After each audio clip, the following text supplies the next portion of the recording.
मुंबई एक ऐसा शहर जो हर सपने को साकार करने का दावा करता है, लेकिन इस सपनों के शहर के नीचे एक ऐसी काली परछाई भी बसी थी जिसने सालों तक इस शहर की धड़कनों को अपने इशारों पर नचाया।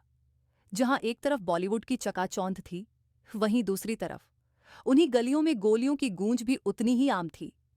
ये कहानी है उस अंडरवर्ल्ड की जिसने तस्करी से शुरुआत की और आतंकवाद तक पहुंच गया, जहां दोस्ती वफादारी से ज्यादा मौत की गारंटी देती थी, और जहां एक बार जो दाखिल हो गया वो या तो जेल गया या फिर कफन में लिपटकर लौटा। मुंबई के अंडरवर्ल्ड की शुरुआत उस दौर से होती है जब देश आजाद हुआ ही था। देश नई पहचान बना रहा था, लेकिन मुंबई के बंदरगाह पर सोने की तस्करी, शराब की ब्लैक मार्केटिंग और हवाला का खेल शुरू हो चुका था।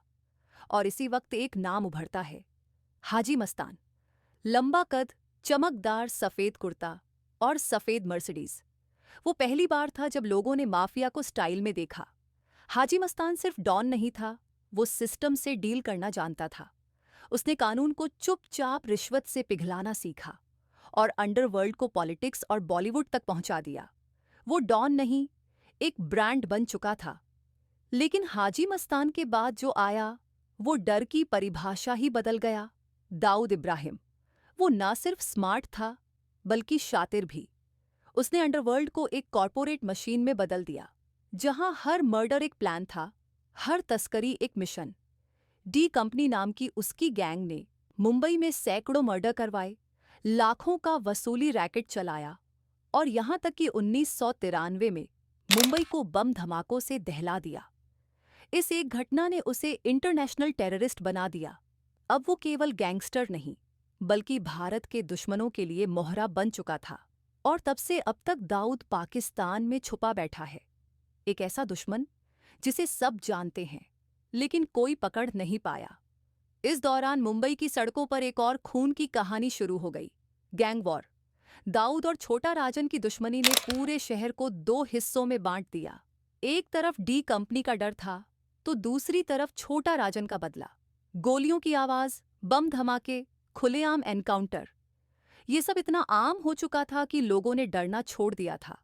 हर दिन अखबार में एक नया मर्डर, एक नई साजिश। अरुण गवली जैसे नेता भी इस खून के खेल से राजनीति तक पहुंच गए। अब अंडरवर्ल्ड सिर्फ अपराध नहीं, बल्कि एक सत्ता बन चुका था। और बॉलीवुड, वो भी कहां बचा था। कई फिल्म निर्माता, डायरेक्टर और एक्टर डी कंपनी के टारगेट बन चुके थे।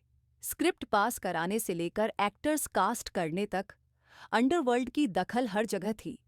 अब्बू सालिम जैसे गैंगस्टर खुलेआम प्रोड्यूसर्स को धमकाते थे, ये एक्टर लो वरना। और कई बार तो खुद माफिया ही फिल्म प्रोड्यूस करने लगे। 90 के दशक की कई सुपरहिट फिल्मों के पीछे अंडरवर्ल्ड की फंडिंग बताई जाती है। ये डर ऐसा था कि कोई खुलकर बोलता नहीं था, लेकिन सब जानते थे कि कौन पीछे बैठा है। लेकिन हर अंधेरे की एक सुबह होती है। 2000 के बाद मुंबई पुलिस ने कमर कस ली और शुरुआत हुई एनकाउंटर स्पेशलिस्ट दौर की। दया नायक, प्रदीप शर्मा जैसे अफसरों ने एक एक करके सारे मोस्ट वांटेड को या तो मार गिराया या जेल भेजा। छोटा राजन इंडोनेशिया से पकड़ा गया, अबू सालिम भारत लाया गया, और धीरे धीरे अंडरवर्ल्ड की जमीन खिसकने लगी। लेकिन क्या ये सच में खत्म हो गया? नहीं, ये सिर्फ चेहरा बदल चुका है।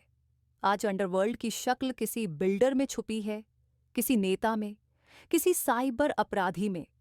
फर्क सिर्फ इतना है कि अब खून खुल्लम खुल्ला नहीं बहता। अब वो कागजों में, बैंक अकाउंट्स में और इंटरनेट के पर्दे के पीछे बहता है। मुंबई का अंडरवर्ल्ड अब इतिहास बन चुका है, लेकिन उसकी जड़ें अब भी जिंदा हैं। कहीं हमारे सिस्टम में, कहीं हमारे डर में। और शायद यही सबसे बड़ा खतरा है, एक ऐसा दुश्मन जो अब दिखता नहीं, लेकिन हर जगह मौजूद है।